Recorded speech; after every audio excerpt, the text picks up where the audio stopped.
Cluster bomb की entry होने का दावा किया गया। इजराइल के यरूशलेम में ईरान की तरफ से बारूदी बारिश होने का दावा किया जा रहा है और ईरान के इस हमले के दौरान इजराइल का सबसे धाकड़ डिफेंस सिस्टम यानी कि आयरन डोम भी बेअसर साबित हो रहा है। ऐसा दावा किया जा रहा है कि आरोप है कि ईरान के क्लस्टर बम वाली बैलिस्टिक मिसाइल्स दागी जा रही हैं। ये हमले कल सुबह से ही हो रहे।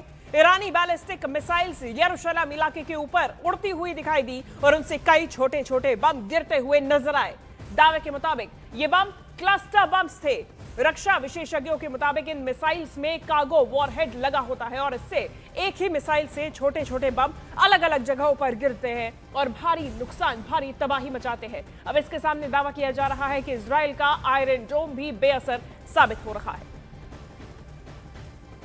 तो ये ईरान और इजराइल के जंग के बीच में एक बड़ा अपडेट सामने आया है और इसमें अब क्लस्टर बम की एंट्री हो गई है, इसका दावा किया जा रहा है। और क्लस्टर बम बेहद ही घातक है। इसके पहले ईरान और इजराइल की तरफ से एक दूसरे पर कई तरह तरह के नए आधुनिक हथियारों का इस्तेमाल किया जा रहा था, जिसमें ड्रोन्स, मिसाइल्स, बैलिस्टिक मिसाइल्स, तमाम चीजें शामिल थी। लेकिन अब क्लस्टर बम की बारी है और इसके सामने ईरान का आयरन डोम, जो कि सबसे घातक माना जाता है, सबसे मजबूत माना जाता है, वो भी एयर डिफेंस सिस्टम भी फेल होता हुआ नजर आ रहा है, क्योंकि इन क्लस्टर बम्स को इंटरसेप्ट करने में, रोकने में ये आयरन डोम नाकाम साबित हो रहा है। ये दावा किया जा रहा है। ये तस्वीर आप देखिए, इससे समझिए कि कितना ज्यादा घातक ये क्लस्टर बम है। जब ये अलग अलग जगहों पर एक साथ गिरते हैं तो फिर भारी तबाही की तस्वीर सामने लाते हैं। इजराइल के यरूशलेम में ईरान की तरफ से बारूदी बारिश होने का दावा किया गया और इसमें ईरान के इस हमले के दौरान इजराइल का सबसे धाकड़ डिफेंस सिस्टम यानी कि आयरन डोम भी अब बेअसर साबित हुआ, क्योंकि ये तबाही की तस्वीरें सामने आई। क्योंकि ऐसा दावा किया जा रहा कि ईरान क्लस्टर बम वाली बैलिस्टिक मिसाइल्स दाग रहा है। ये हमले कल सुबह से ही जारी हैं और ईरानी बैलिस्टिक मिसाइल्स यरूशलेम इलाके के ऊपर उड़ती दिखाई दी है।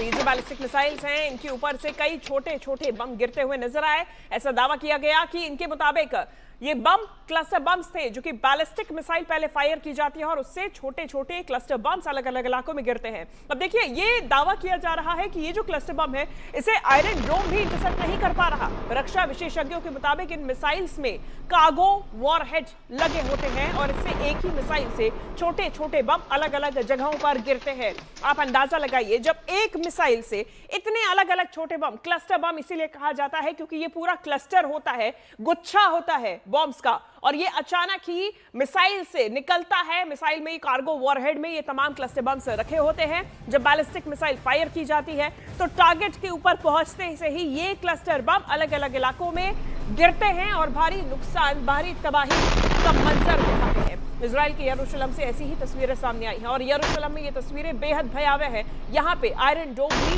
नाकामयाब साबित हुआ। ये सबसे मजबूत डिफेंस सिस्टम माना जाता है इजराइल का आयरन डोम, जो कि एक सुरक्षा कवच की तरह इजराइल को बचाए रखता है, ऐसा माना जाता है। ये भी अब इन क्लस्टर बॉम्ब्स के सामने फेल होता हुआ समझ आ रहा है, सामने आ रहा है, दावा किया जा रहा है। अब इसे ऐसे भी समझिए कि ये क्लस्टर बम घातक क्यों है। ये छोटे हैं साइज में, लेकिन तबाही भारी है।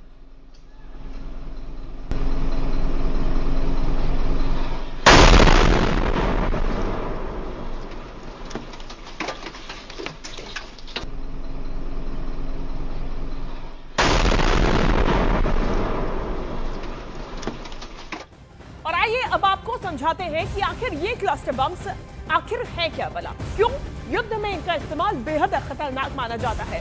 इसे ऐसे समझिए, क्लस्टर बम्स दरअसल ऐसा हथियार है जो कि एक ही वॉरहेड में छिपे कई छोटे छोटे विस्फोटकों से बना होता है।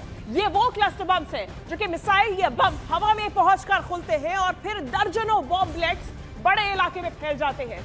अब ऐसे में ये छोटे छोटे विस्फोटक जमीन पर गिरते ही अलग अलग जगहों पर धमाके करते हैं, इनकी बौछार आ जाती है, जिससे एक साथ कई इलाकों में तबाही फैल सकती है।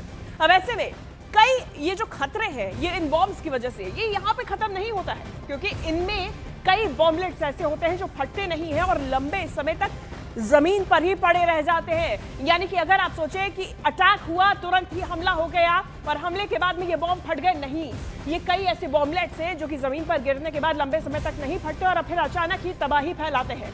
अब यही वजह है कि आम लोगों को, खासकर बच्चों के लिए ये बेहद खतरनाक बन जाते हैं, क्योंकि इनको लगता है कि कोई बॉल हो सकती है, कोई गेंद हो सकती है, उससे खेल सकते हैं। बच्चों के लिए सबसे ज्यादा खतरनाक यही बॉम्बलेट्स होते हैं और ऐसे में नागरिक इलाकों में इनके इस्तेमाल से भारी नुकसान होता है और इसीलिए दुनिया के कई देशों ने क्लस्टर बम्स के इस्तेमाल पर प्रतिबंध लगा दिया है। लेकिन इस वक्त ये जो महायुद्ध जारी है, इसमें कई प्रतिबंधित हथियारों का भी इस्तेमाल किया जा रहा है, जिसमें से एक क्लस्टर बम शामिल है।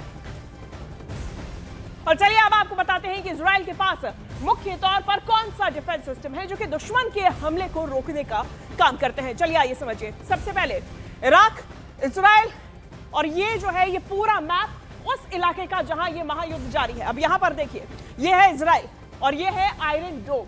सबसे पहले हम आयरन डोम की बात कर रहे हैं। इजराइल का ये सबसे मजबूत डिफेंस सिस्टम है जिसकी रेंज आप समझिए, रेंज है 150 किलोमीटर। तामिर मिसाइल से ये लैस है और इसके अलावा अगर बात की जाए डिफेंस सिस्टम की तो डेविड स्लिंग से भी लैस है और ऐसे में ये इस्तेमाल की जाती है। इसकी रेंज है 300 किलोमीटर की और साथ ही साथ में स्टना मिसाइल से लैस है ये, यानी कि सबसे घातक। अब इसके साथ में एरो सिस्टम भी है। ये तमाम डिफेंस सिस्टम है इजराइल की, जो कि इजराइल की रक्षा करते हैं। अब देखिए, इसकी रेंज है 2400 किलोमीटर। इसमें एरो 2, एरो 3 मिसाइल से ये डिफेंस सिस्टम लैस है। मिसाइल से लैस होने का ये मतलब होता है कि जब इस पे अटैक होता है तो फिर इन्हीं मिसाइल सिस्टम्स के माध्यम से ये एयर डिफेंस सिस्टम काम करता है और इसके बाद तमाम जो अटैक्स हो रहे हैं, चाहे वो मिसाइल से हो, चाहे वो ड्रोन अटैक्स हो, उनको इंटरसेप्ट किया जाता है। अब ऐसे में इजराइल को आप देखिए, ये जो आपको हम 3 सर्कल्स दिखा रहे हैं, ये है इजराइल का डिफेंस सिस्टम। अब ऐसे में ईरान इजराइल युद्ध का आज 11वां दिन है और ऐसे में इजराइल के तेल अवीव में धमाकों की आवाज गूंज रही है और तेल अवीव में तबाही का मंजर साफ देखा जा सकता है। तेल अवीव से न्यूज़ 18 इंडिया के रिफत अब्दुल्ला की वर्ल्ड एक्सक्लूसिव रिपोर्ट आप देखिए। बज गया है यहाँ पे हूटर, यहाँ पे सायरन बज रही हैं और आप सुन सकते हैं ये रात का टाइम है और लोग आ रहे हैं। मैं दिखाने की कोशिश करूंगा, लोग आ रहे हैं शेल्टर में और क्योंकि हूटर बज गया है, यहाँ पे सायरन बज रही हैं। तो ये आप देख सकते हैं लोग आ रहे हैं शेल्टर में। अब देखना होगा कि कहाँ से अटैक हो रहा है, तो ये शेल्टर में जा रहे हैं।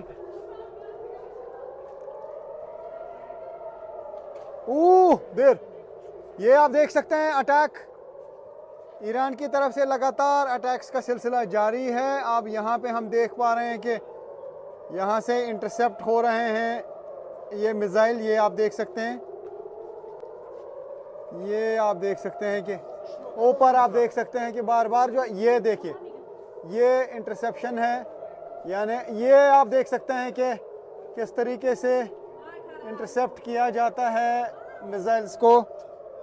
ये हम देख रहे हैं, ये देख रहे हैं हम कि ये देखिए और इस वॉर के बीच में न्यूज़ 18 इंडिया का वॉर रूम भी तैयार है। मेरी सहयोगी जसप्रीत आपको जानकारी दे रही है सीधा वॉर रूम से। देखिए शिवांगी, अमेरिका की ताकतवर और महंगी मिसाइल के सामने ईरान के छोटे और सस्ते ड्रोन काफी खतरनाक साबित हो रहे हैं। जैसे सबसे ज्यादा चर्चा RS-2 ड्रोन की हो रही है, जो ईरान का सबसे एडवांस ड्रोन है।